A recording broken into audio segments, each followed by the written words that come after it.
Stand on the rocks at the water's edge of Sydney's Iron Cove, breathe in the atmosphere for a while, and then look down and see what you're standing on. You could be looking at the rock carvings of people of the Wongal clan who lived here 20 to 30,000 years ago. Or, as others argue, these could be the humble artworks of the inmates of the Callan Park Hospital for the Insane, carved any time after 1878. Either way, you can't help but get a shiver up your spine. Callan Park is a 100-hectare jewel in the crown of Sydney's heritage list that has escaped the tug-of-war of progress by the skin of its teeth.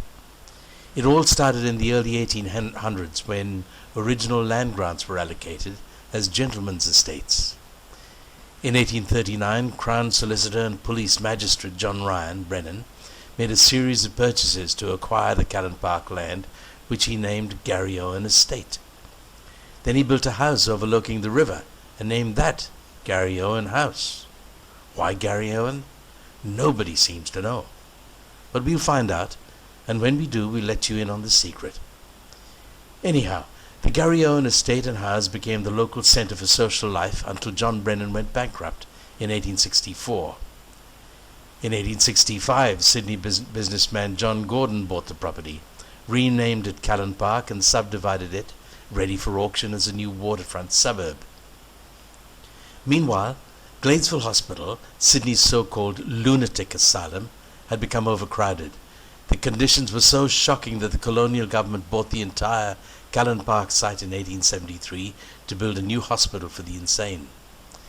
In 1885, Callan Park Asylum was completed to house all of 666 patients, but by 1888, with nigh on 1,000 patients, Callan Park Asylum was already grossly overcrowded and would steadily get worse. Then came the First World War, and in 1915, Australian Army Hospital No. 13 moved into Callan Park, caring for shell-shocked soldiers. In 1921, a psychiatric centre opened for voluntarily admitted patients. Over the next few years, mental health practices changed.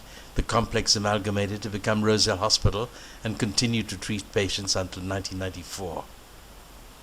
Callan Park now houses the New South Wales Writers' Centre and the University of Sydney's College of the Arts.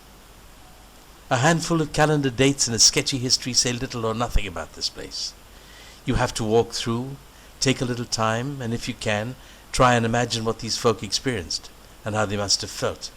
And when you stand in the quadrangle in front of the dining hall, you will feel something. You really will feel something.